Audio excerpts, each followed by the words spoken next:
Well, good day, Lionhearts. It's your old pal, Jordan the Lion. How are you all doing today? I hope you said well. Today, the fun continues. Today is day 2 of our drive across America. We're in Phoenix right now, but we're going to take off, and I want to make a stop in Tucson. There's someone historic's childhood home there that I'd like to do a vlog on. And then we're going to try and make our way to Las Cruces, New Mexico today. That is our hopeful final destination, and there's a handful of things we're going to see along the way. Scott Michaels is going to stop off and see something he's never seen that you and I have seen together, but if you're out this way, you almost literally can't not know about it because there's a billboard everywhere for it. We're going to stop and see the thing. So, Daze with Jordan the Lion, it begins right now. Alright, we brought him out to the dog park for a little bit. It's the Arizona sun, so we probably won't stay too long, but he always needs to get out and socialize, so we're doing it.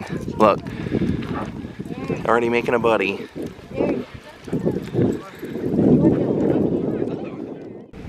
He's full of PNV, I can tell. Is he full of PNV?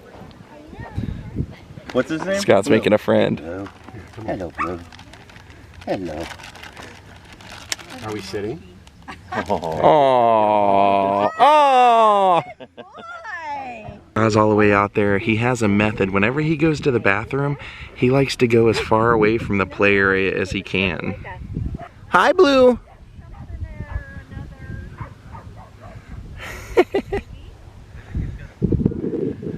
Are you gonna play with Blue?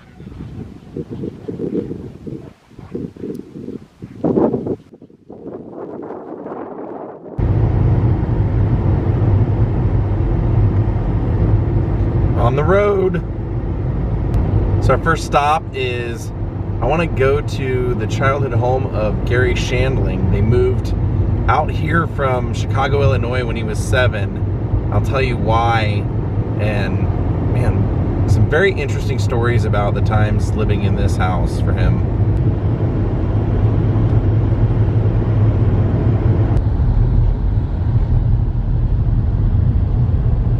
Look at that duck. Styling. We decided to stop off and get a Whataburger. Let's do this. We're giving Scott the Whataburger. He's never had one. Whataburger. Yeah, this is a must.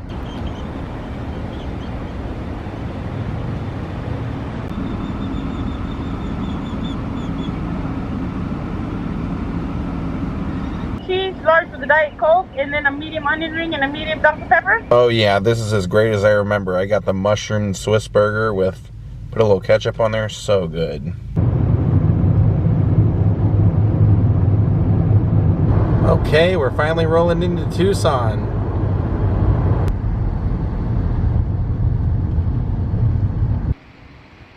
So at the age of 10 years old, Gary Shandling's family ended up relocating from Chicago out here to Tucson to this beautiful house right here. Now the reason that was because Gary had an older brother, 3 years older than him, named Barry, and Barry had cystic fibrosis, and at the time you weren't expected to live much longer than 13 years old if you had that, and so they decided to move out here hoping that it would be better for his health, because they said that cystic fibrosis was a lung issue where it caused your lungs to fill up with water, and that the weather out here tended to or could possibly help prolong their life. Now, Gary and his brother were very, very close, and Barry was Gary's protector. However, Barry was, getting more and more ill the longer they lived out here. And unfortunately, at the age of 13, Barry ended up getting very sick and dying. Gary said that he didn't get to go to the funeral, and they never told him that his brother died. He just kind of figured it out, he said, which he wishes they would have told him so he could, obviously learn what grief was and death and everything, but just said that they didn't want to talk about it. And his mom actually told him the reason that she didn't let Gary go to the funeral is because she didn't want for him to see her cry. So his brother passed away, and his mother became very, very kind of obsessive over Gary. She owned her own pet store here in town. It was called Gary Shandling's Animal Fair. And one of the interesting or kind of cool things about Gary is that once his brother passed away, his brother had been a pen pal with someone in Japan while he was alive, and Gary continued on writing that friend for the next 5 years, and then they eventually invited him to come over and visit. How cool is that? So with the death of Gary Shandling, as Gary got older, he developed an interest in comedy and watching comedians on TV and ham radio. And in this house, he had his own ham radio station where he would talk to people every night from all over the world. And that kind of is what prepared him to do the Larry Sanders Show. He would have a show before that, the Gary Shandling Show, but he originally wanted a show like Larry Sanders before that, and that interview style show, and he would do that every night here talking to various people. And he said that he eventually went to college here at the University of Arizona in Tucson. Now, he originally went for engineering, but he said he one day just realized there's no way I can spend my life being an engineer, and so then he switched to business. And the business program for him was a cakewalk, but he said, I really wanted to do comedy, so he started writing jokes and comedic bits. And one day, one of his favorite comedians was up in Phoenix,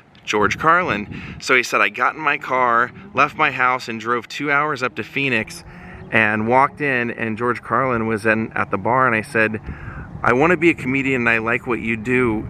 Can you listen to my jokes and tell me if they're any good? And he said, I'll tell you what, leave your jokes here, come back tomorrow and I'll tell you. So Gary said, I drove 2 hours back to Tucson, spent the night, then the next day I drove all the way back, walked in, and George Carlin had all of my notes in the green room spread out, all of my jokes and everything spread out on a couch, and he was reading them. And he said, well, I've read everything that you've written, and you're definitely very green and inexperienced, but I did find something funny on every single page. And so if you're wondering if I think that you should give comedy a shot, yeah, I absolutely think you should give it a shot. And Gary said, that's all it took for me. He said, I packed my bags and made my way to Los Angeles to try and become a stand-up comedian. But before he did that, he would end up becoming a writer and spending his evenings going and watching other comedians at the Comedy Store before he finally got the nerve to start performing comedy at the Comedy Store. It's sad that Gary Shandling ended up passing away of a heart attack at the age of 66, kind of out of nowhere. But he was mourned by many, many people. He had a lot of friends. He was a practicing Zen man and kept notebooks of everything in his life. And his family is buried here in Tucson, however, Gary's not. So in his bedroom in this house, that's where he would have done all that ham radio and developed his interviewing skills that he would use on the Larry Sanders Show. Very cool. Sadly, Gary said after his brother passed away, his family really never spoke that much about Barry again. All right, our next stop is about an hour away. Little roadside attraction. Hey, there's a Kmart. What's left of it. There's the airplane graveyard, the Pima airplane graveyard from Can't Buy Me Love, where they go on the date. That is awesome. That's where they retire all the airplanes.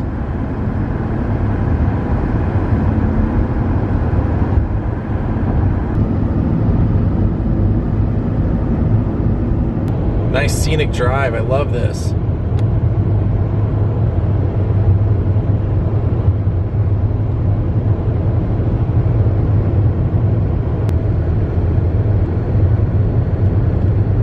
So you can't help but miss this. Look off to the side, there's about 4 or 5 different billboards for The Thing.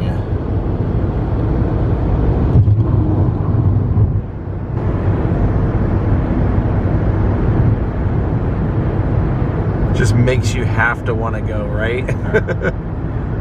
I really love looking at all the rock formations out here.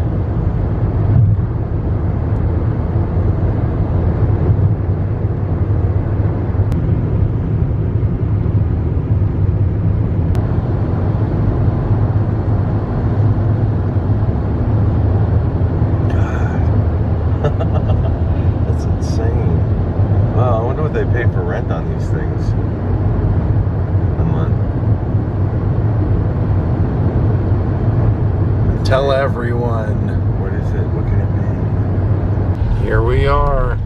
Everybody stops here. I think it's just, you know, you have to. I did a whole vlog on this place once before, but Scott's never seen it, so he's gonna vlog it. No spoilers.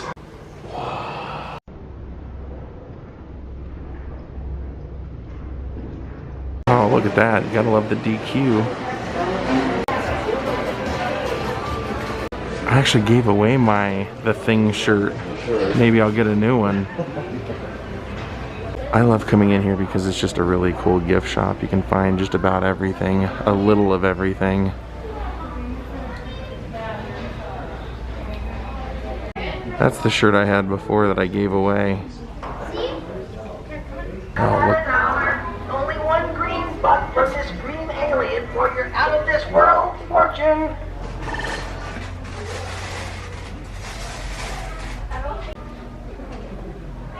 If you want an animal head on your wall, but you don't actually want to go out hunting or anything, you can kind of get them here.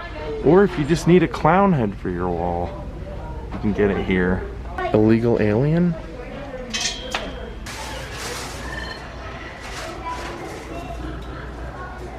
I am Jose from Radiant Prime. I know all. I see all. You are a very wise earthling to seek your fortune from me, Jose. I see you going to our Alien vs. Dinosaur Museum, getting your alien fortune from me, Jose. Have a wonderful day, Earthling, and remember me, Jose the Alien from Raytheon Prime. He's right, this is a legendary gift shop. Salt and pepper shaker.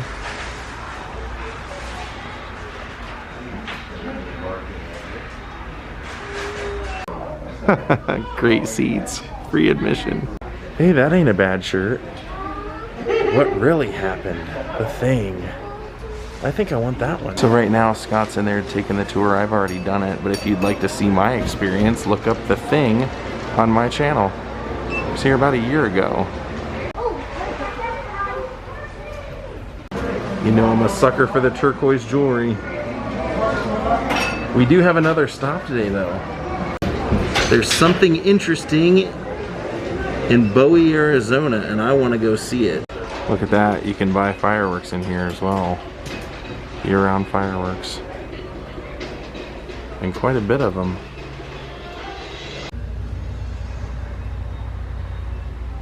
You feel smarter, don't you? Oh my God, The Thing. You now know. I saw The Thing. Don't tell anybody unless they come. They have to come see it for themselves. Yeah, they do. No, The Thing is pretty awesome. It was worth it. It was worth it.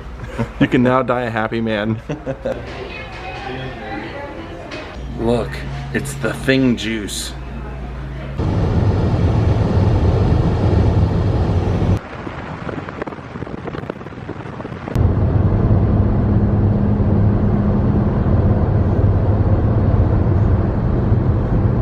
We are now entering Bowie, the home of, I guess you could say, a fictitious hero of mine. One of the great Stallone movies, Rambo, John Rambo's hometown. So right here at the Travel Center, I know there's not a whole lot to see, but they do have one honorary thing for Rambo, and it is this. I love every one of the Rambo movies. To me, they're all good, especially the first one, especially the fourth one. Wow, the one, I think that was in Burma, right? That was incredible. The last one was a good movie. It was a really, really good movie. Just the concept of it was a little hard for me to take. But if you haven't seen it, I won't do a spoiler. I'll just tell you the ending is an amazing ending. And when I saw that we were going to be passing by Bowie, and I knew that that was John Rambo's home, I said, we have to stop and see it. We have to see something. They didn't film any of the movies here or anything, but yeah, no place like home.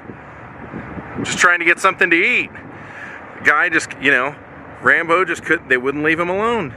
They just had to keep pushing, keep pushing. So cool. They do have some pretty cool graphics on their store though. Check these out. Happy Honeybee, Mr. Peanut, and that's great. I don't see any Rambo stuff as of yet, but they did paint the inside of the ceiling. That's kind of cool. And there is a little bit of a historical mural here, telling a little bit of the history of Fort Bowie, which is where we are.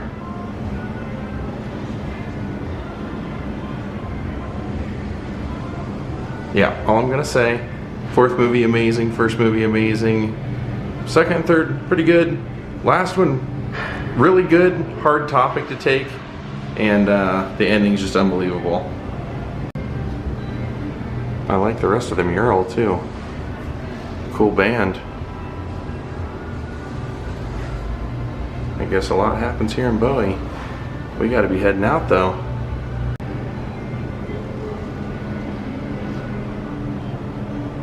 And yes, I did see coonskin hats. Now let's go find our motel for the night.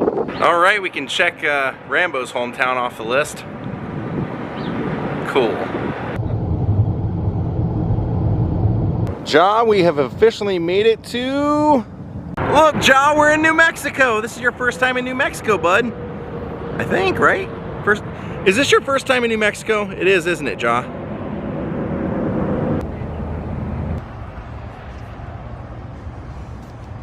Right, we arrived in Las Cruces, so we're doing a little bit of Rudy's barbecue. Pretty empty, but we can dine inside, so we're down for that. Kind of like our seat right next to these doors, fake doors. I went ahead and got the lean brisket with some potato salad. All right, my friends, we're gonna call it a night. We made it to our room. John and I are chilling out in our room. Scott's hanging out in his room. Till tomorrow, we'll see you all then. Have a great night, and goodbye.